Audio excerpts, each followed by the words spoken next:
Good morning, everyone. Today we're checking out a brand new video from Popcross Studios, the 11th episode of Starseed Psyche storyline.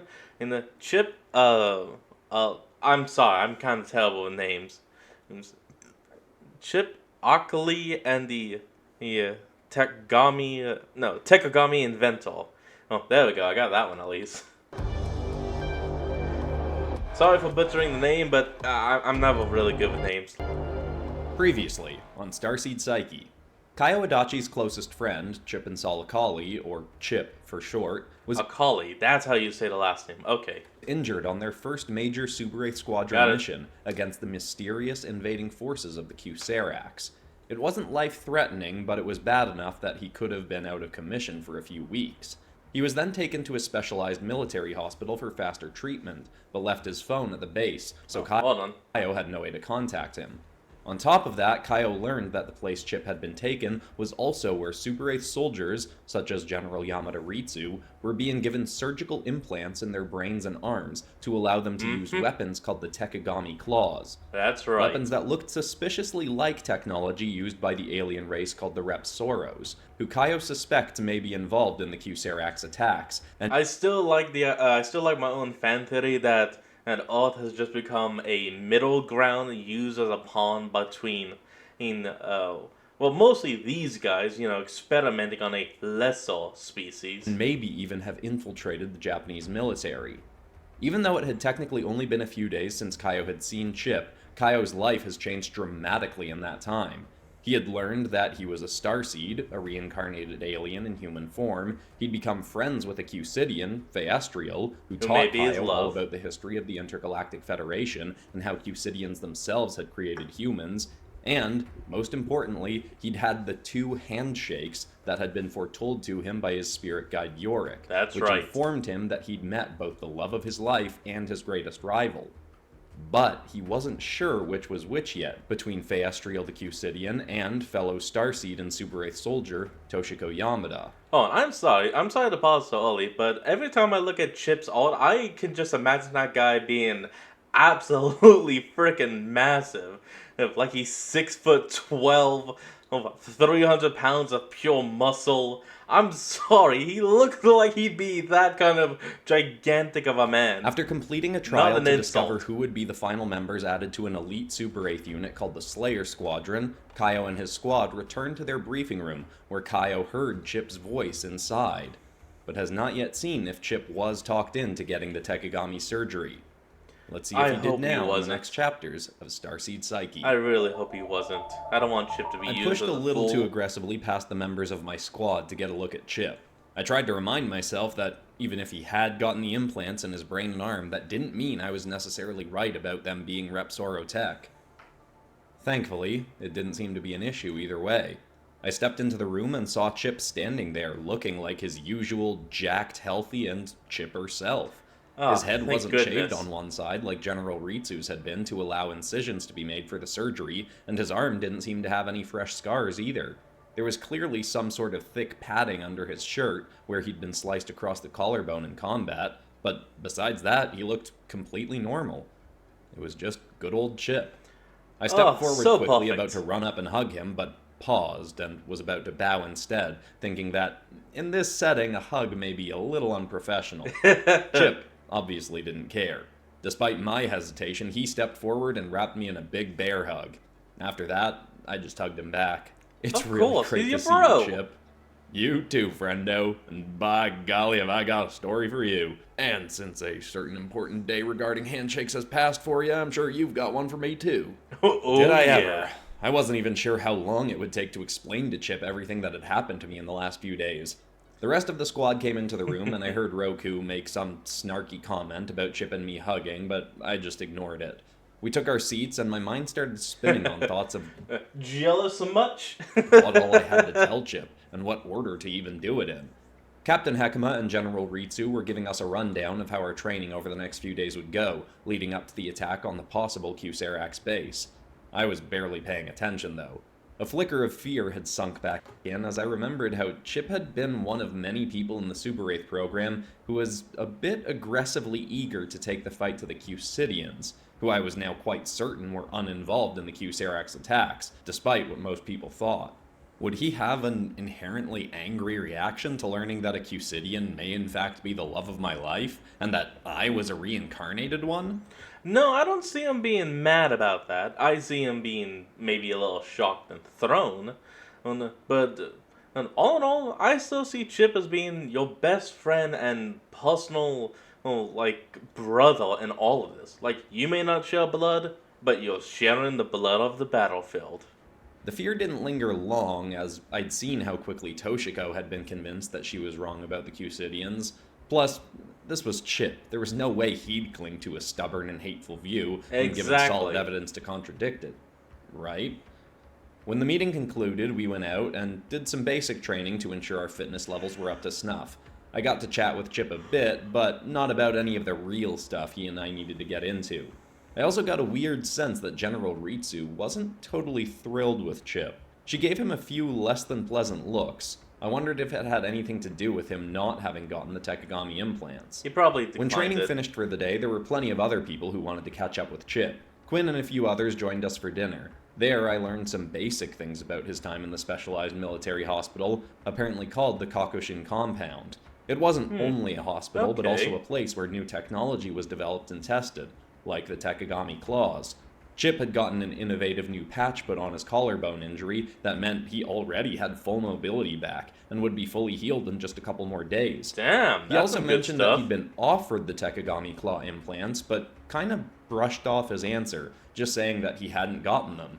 I was desperate to learn more, especially after Quinn's story about her biological age being misrepresented to her, possibly as a way to push her to get the tech implants. Technically, Chip hadn't had the same reason I did to be skeptical of the technology, so it would have been reasonable for him to get them.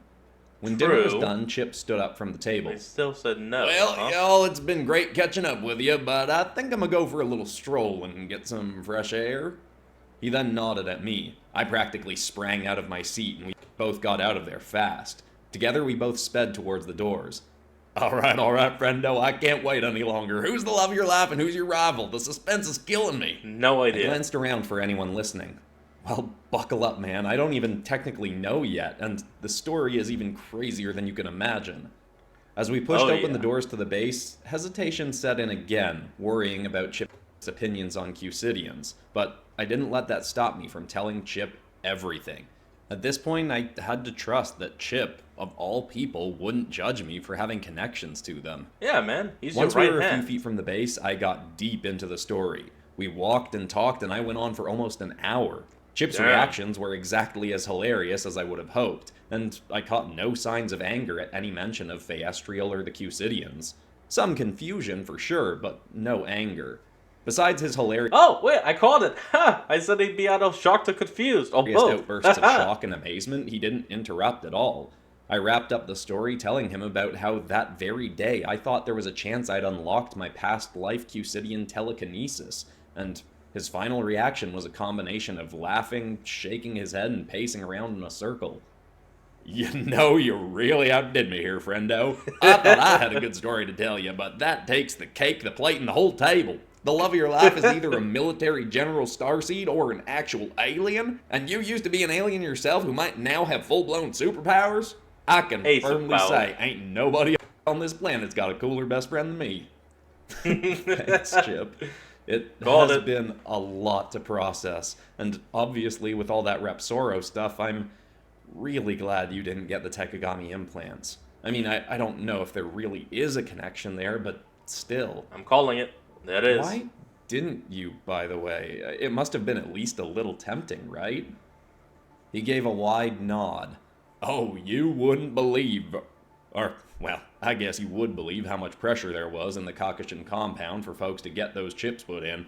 But funny enough, a real unexpected pal had my back in there, so I hardly got nobody trying to talk me into it. Oh, The really doctor now? who invented the Tekigami tech herself. My mouth dropped open. Okay. You met the inventor of it? And she didn't want you to get it? Chip smirked. You had a great yarn to weave for me, friendo, but I think it's my turn to get stuck into a story. Oh Back when I yeah. was in the medical wing of our base here, General Ritsu came up to me and said it had been requested that I come to the Kakishin compound for a speedy recovery. She mentioned something about a procedure she was going to go through herself, and now I'm thinking she assumed I was going to go through it too. I was just thinking about getting back into combat right quick. Ritsu said there was a doc that could get me patched up fast, and that was all I needed to know to agree to be moved out there. Didn't realize I didn't have my phone with me, but that place is locked down cell phone wise anyway. Only way to call Oh anybody damn. from there is to go through this whole procedure to request phone time, say who you was calling and for what purpose, then use one of their landlines. They got a whole lot of real Those landlines are most definitely wiretapped. secret tech in there, and I got the honor of messing around with some of it, since good old Dr. Anastasia Shatzia really had my back in there. I don't know how big this place was, because all the info was on a real need-to-know basis, and apparently I didn't need to know, but I'd guess it was at least 7 floors of underground labs, medical units, and weapon testing sites. Real concrete and steel beam looking place for the most part. Hospital wing wasn't as clean as I would have expected neither, but was nice enough. Anyway, about 5 minutes after Good I was enough, brought to yeah. my own private room, I met the doc. She's this Slavic or Russian lady, probably in her late 40s, I reckon, and she seemed real invested in not letting nobody talk me into the Tekigami tech. General Ritsu swung by my room once and Wonder started why. asking me about it, and Doc Shatzia practically shoved her out of the room. There was even one time where the chief of staff, Shijikaburu himself, came into my room to check on me. Was a right considerate thing for a busy guy like him to do, but he started mentioning the Tekigami weapons, and Doc Shatzia cut him off like he was some random intern or something, and not the head honcho. She said even if I did get the Okay. surgery, she and her lab techs hadn't yet made claws big enough to fit my arm proper. I took it as a compliment, obviously, but it did sound sorta like a made-up excuse. I expected Yeah. Guru to fight her on it, but he just moved right That along from is that topic something. and got out of my room soon after. Folks around that place were pushing the tech on each other so much that I just thanked my lucky stars I had a backer who didn't want me getting it.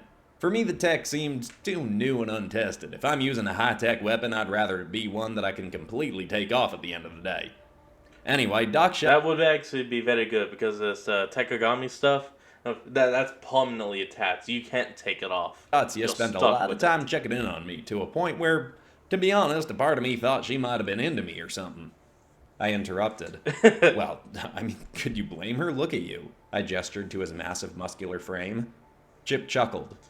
Much appreciated, friendo, but funny thing most folks don't know about being a big muscular guy is you get a lot more attention from fellas over it than you do from ladies. Not that it hurt. Oh yeah, no, that's actually true. A lot of guys that started walking out did it because they wanted to be admired by women. But by the time they were done, they were getting complimented and some guys is being like, "Look at your delts." In that I department. don't know. I don't walk out. Anyway, I eventually realized romance wasn't the vibe I was getting from her. Even though I wasn't getting the Tekigami surgery, she sort of treated me like I was some sort of fascinating experiment. I guess it could have been because of the Lichitsa patch, as she called it. He pulled back the collar of his shirt to show part of a metallic patch wrapped over his collarbone. It's a prototype healing thing that she sorta explained, but a lot of the lingo flew right over my head. This thing wasn't exactly comfortable when I Okay. first put it on, but the second she got it on, it was like I could feel my bones healing up. Was a right creepy and painful experience at first, but after a few hours, I was practically back to full mobility. One day in, I was Awesome. feeling finer than a frog's hair split 4 ways. I even Wait, asked the what? doc, since I was feeling so healed up so fast, if I could start doing push-ups and lifting weights and whatnot again, and if the compound had a gym. You know me, I can't sit still for long. I'd been doing some squats and whatnot in my room, but I was getting real antsy. Thankfully, Doc Shatzia got me a pass to let me go to the elevators to go down to the fitness facility. Thought she'd tell me not to do nothing with my injured arm, but she said I should be fine to do whatever I pleased with this patch on. That's Still, awesome. I focused on leg work, and she stuck around watching longer than I expected. I figured with a bunch of folks getting the Tekigami tech put in, she'd have plenty of other stuff to be doing, but she seemed real fixated on me. The day before I was leaving there, she even brought me down to this weapons testing floor. That is She said I'd have to something. keep the patch on a few more days, but she was pretty sure I was right healed up and wanted me to test out some new training tech she'd been developing. We went down to this concrete training floor sort of place with these light arrays all around it. She put a bunch of circular sort of patches on me to keep track of my vitals, and so the tech could interact with me. Friendo, I got to be one of the Oh. first people in the world to go a few rounds fighting holograms. Holograms? I cut in. Like, they could actually hit you? Were they the same kind of light construct thing as the Super Wraith blades? He shook his head. Not that high tech. If you didn't have these circle things on you, the holograms would just pass right through you. But with them on, if one of the holograms hit you or shot you, the patch would send a shock or a pulse through you. So it was like you got hit. She also put up some barriers and Now that's useful. obstacles that I couldn't physically touch, but if I ran into them, I would get a Oh, this is actually a One Piece video. Oh, wait. Nope. Okay. right good zap. Two-piece. She had a Super Wraith gauntlet on site and let me use that for the first round. Had a bunch of holograms rigged up looking like the Q-Serax, and I got a feel for just how healed up I really was. Felt like I hadn't gotten hurt at all in the first place. After that, Doc Shotzi even offered to have me try out some other prototype weapons she and her people had been developing. Versions I was using were shooting blanks that just interacted with the holograms, but was still a right fun little training circuit. I got to try out this wrist cannon thing and some throwing stars that seek out a target then come back to you. Ooh. I had a lot of fun messing around with those. Doc let me train there for over an hour and was tracking my vitals the whole time. That was all fun. That was the last time I saw her too. When I was done, she said how I was moving in there proved I was all good to get back into the Super 8 squads. I thanked her for everything, and she gave me her contact info in case I needed anything else, and that was that. I know you was thinking that the Tekigami tech might have been made by some secret lizard person, but gotta be honest, friendo, I'd have a hard time being talked into the idea that a stand-up lady like her was secretly an evil lizard person. I smiled while trying to process how everything Chip had told me fit into what else I'd learned in the last few days. Yeah, it sounds like she really was good to you. It's really nice that she didn't try to talk you into getting the tech, but it does seem weird considering she invented it. But still, I'm just glad you got patched up so quickly, and that is really cool that you got to test out hologram tech. Oh, He nodded. Yeah, that was a right fun good time. Still think your story takes the cake as far as wild tales go, though. I smirked. Yeah, I guess it's been a crazy few days for both of us. To be totally honest, I was actually a little nervous to tell you about me being a Q-Sidian. He tilted his head. That's only kind of a theory. Why's that? I shrugged hesitantly. Well, though that theory is getting a lot more evidence.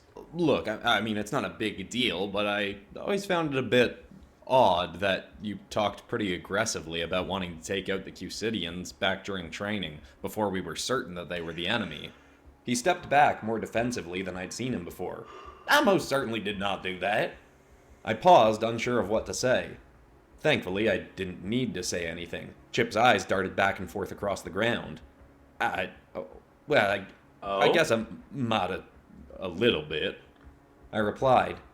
Yeah, I mean, I didn't judge you for it or anything. Lots of people talked like the Q-Sidians were definitely the bad guys. I certainly used to do that a lot. Just a lot of people. You know, surprised to hear it from you, since you're so friendly to everyone all the time. Seemed, I don't know, like out of character for you or something.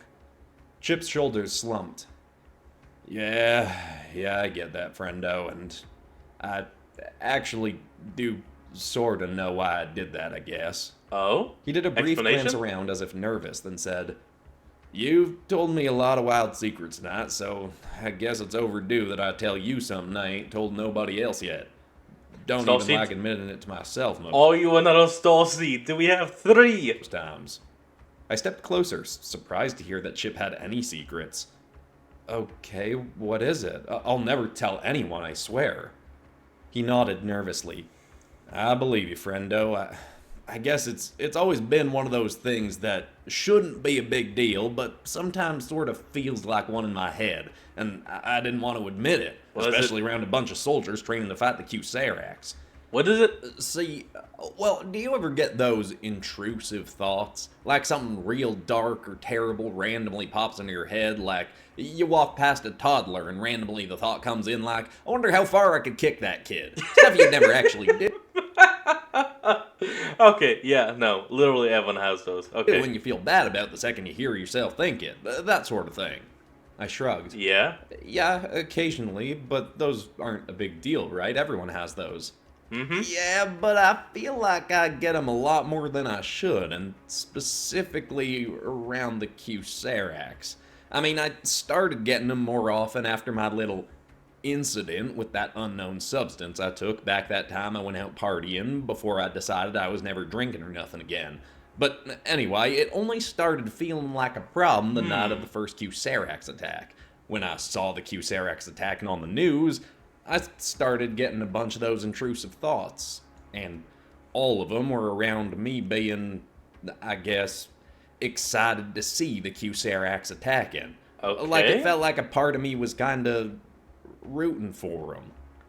I was surprised to hear that, but not put Oh, off. okay. No, I do think that does mean that Chip is a Starseed, but I think his species might be the ones responsible for these Off. robots. Oh, I mean, that is a bit weird, but like you said, it's just intrusive thoughts, right? I mean, not that I want to compliment them, but the Q-Seracs are pretty cool I looking. have a theory. Plus, it's not like you were actually consciously excited about them hurting people, right?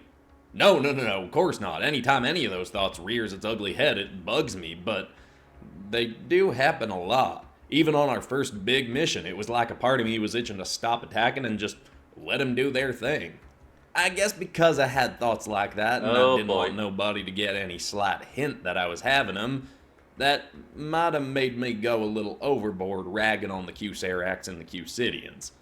Didn't really think about the fact that I was doing that until you said it just now, but I might have just gone along with smack talking who we thought was the enemy because I was trying to convince other folks, and even myself, that I was one of the good guys. Yeah, we got something here, all right. Sorry about We got that. something. I walked closer and playfully smacked his shoulder. You don't have anything to be sorry about, Chip. Like I said, I used to dump on the Q-Sidians more than anybody, and I'm sorry about the intrusive thoughts being annoying, but at the end of the day, they're just intrusive thoughts. It's not like you're a Repsoro Starseed or something secretly hoping the Q-Seracs kill all humans. Exactly what I'm He thinking. let out a brief laugh, then instantly stopped. Wait, that ain't a thing, is it, Repsaro Starseeds? I don't know. I shrugged. I mean, I doubt it. I'm pretty sure Faye said that to pull off something like making starseeds, you need a connection and faith in source energy that the Repsoros don't have or even believe in. Oh, right. Chip looked at me very Right. intently and seriously. Kind of forgot about that. But you ain't certain they couldn't do it. Like, maybe they could figure out a way to do that with their own tech. I chuckled a little nervously. Oh. Chip, relax. Even if there They was a could've. remote chance the Repsoros could do that, what are the odds that you'd be one of them? He turned away and aggressively paced back and forth. I wasn't sure what to say. I kinda just wanted to laugh. I thought there was no way this stream of thought would go on for more than a minute. But then Chip said, Uh-oh. Okay, but just hypothetically speaking, let's say that this was a thing and I had a couple of weird coincidences that lined up with that idea. Ones that I hadn't. That would literally mean we have a Superite and a Cusidian and a Repsaros Starseed all at the same place on the same team. Oh, this is magnificent! Really thought much about until just now. I shook my head, not sure if I should be humoring him. Like what? He stopped and turned back to me. Okay, well, there was one detail about that night when I took that strange substance that I might have left out. One that I always thought was just, a weird little quirky sort of thing, but meant Say it, nothing Chip. to me. Again, until just now. After I started freaking out and went out into that alleyway, you remember how I said some folks came by me. I tried asking them for help and they ran off like I was some sort of mutant. Yeah. Well, I thought this was just my tripped out mind making me hear things, and my Japanese wasn't perfect back then, but That's just understandable. before they ran off, I can still clearly remember him saying, with the profanity stripped out, "Is that a freaking lizard man?" Holy He shit. paused. So did I. My instinct was to just laugh that off, Holy but crap. I didn't. All right, well, that is weird, but that was a long time ago, and maybe you're misremembering it now because we were talking about lizard people. Plus, if you were some kind of Repsoro starseed, that wouldn't mean you could have accidentally transformed into a reptilian for those people to see you and freak out about it. Maybe. I think. You don't know. I guess if I can use Q-Sidian Fayastriel, we need your help! Test our friend Chip! Is he a Repsarian Starseed? telekinesis as a human, Well, whatever. That and you having intrusive thoughts about liking the Qserax isn't enough evidence to suggest that you're some kind of reborn reptilian. He nodded. Right, but there may be one other coincidence that's getting me a little itchy in the brain now that I think about Oh, it. damn it, Chip. Okay, what is that? Well, it's just that you don't happen to know the word for lizard in Hindi, do you? My folks' native language? I shook my Not head. all. He took a breath. Well, it may just happen to be, roughly speaking, a way to say lizard is Chipakali. Oh no, what? Hold on. Okay, I pulled up Google Translate and typed in Lizzo to Hindi, and it is actually extremely close to Chipakali. It is extremely close. So that means all Buddy Hill has been planning that since the conception of Chip. This is awesome. I'm geeking out over here. I honestly still don't know why hearing that Chip's name literally had the word lizard hidden in it is the thing that finally made me start Technically, his nickname, it's Chipakali, not his full name. considering what he was saying. But regardless of the reason, without even thinking, I just blurted out, Chip, are you a freaking lizard person? I ain't no freaking lizard person. But I mean, you also didn't know that you was once a Q-Cidian until this week. So is it possible that I was a lizard person in a past life and just don't remember it, and now the Repsoros are behind the Qserax, and that's why part of my brain is getting all excited when I see him attacking? But again, that's all top shelf, full-blown crazy, right? I mean, if I was a lizard... Dude, it's just awesome. I don't care if it's top blown crazy. I want more. Starseed, what are the odds that we would have met both being Starseed? It's too crazy, right? I threw It's my arms fate. in the air.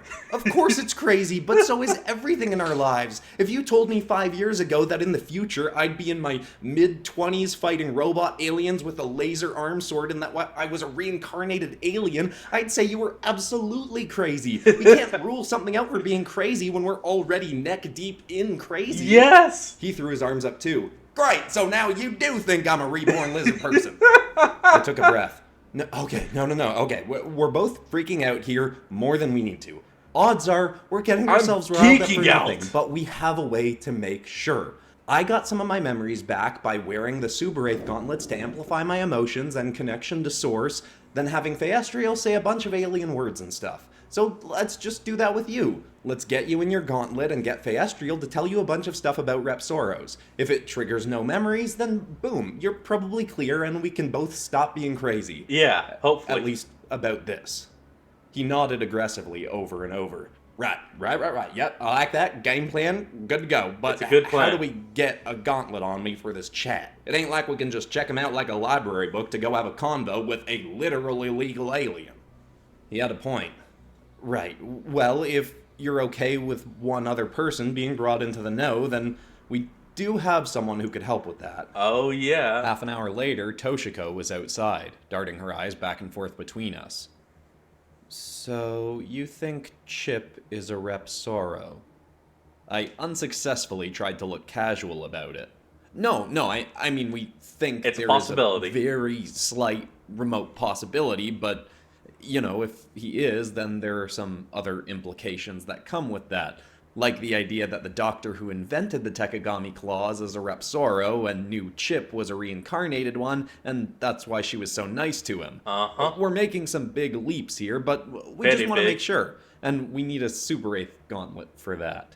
You invented them, so is there any way you have one we could sneak out of the base easily? Without getting you in trouble, obviously.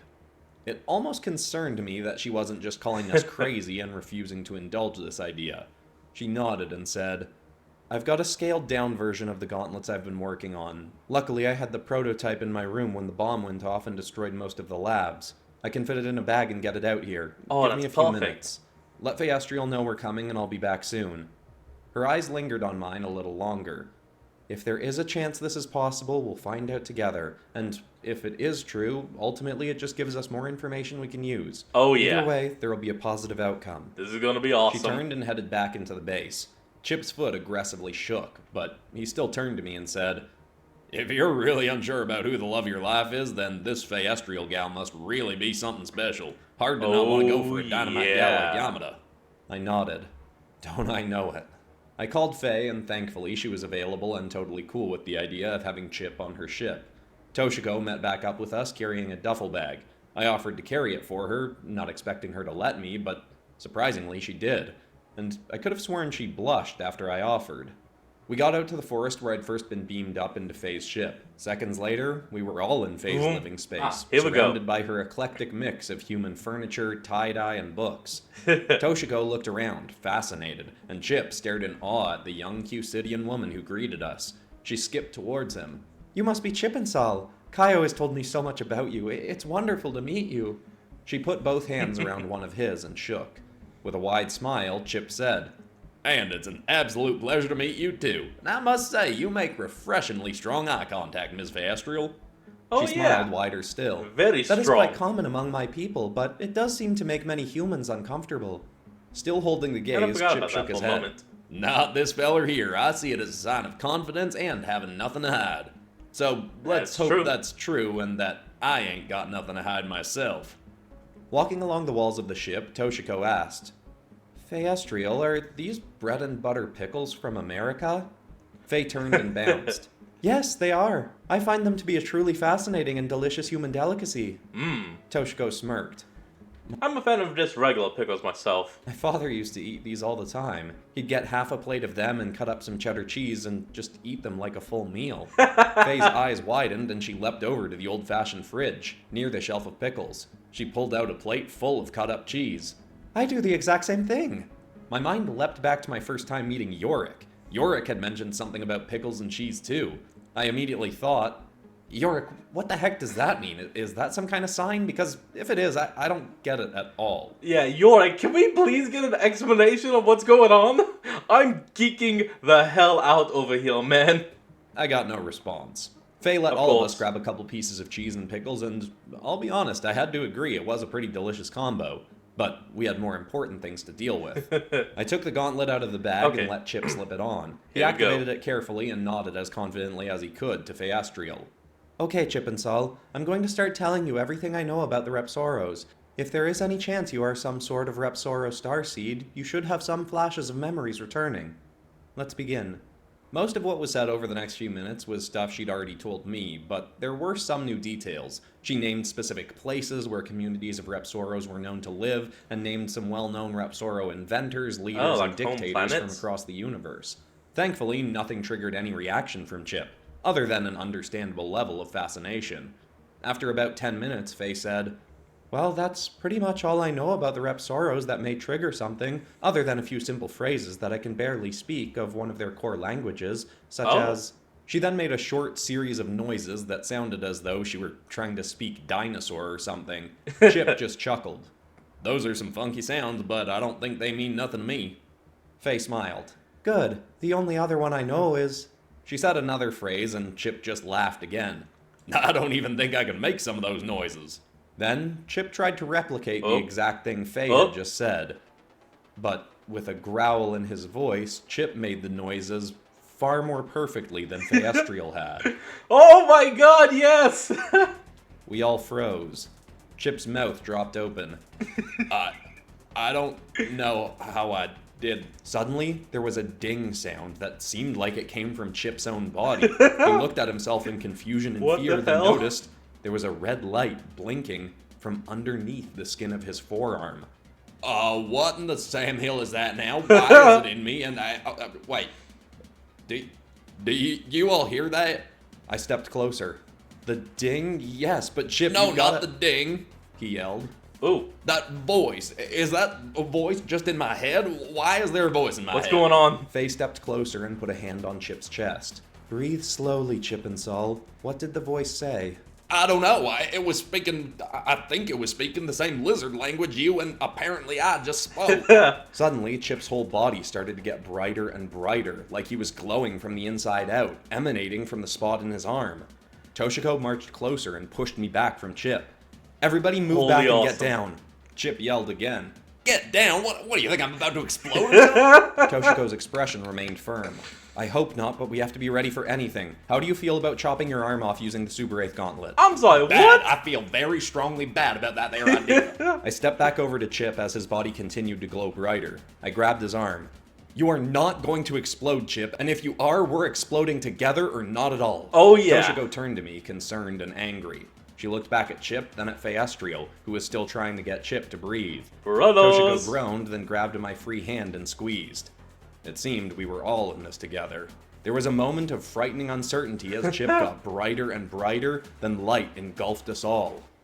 I couldn't even tell if my eyes were open or closed. I felt like I was blinking aggressively, but everything was white either way. I then noticed that I didn't feel like my feet were on Feastriel's carpet anymore. They were on a rough, solid ground. The next thing I heard was a voice. What in the... How did... Chip. Hey, it's Tarbus. Somebody call the boss. We got a serious snarkin' problem here.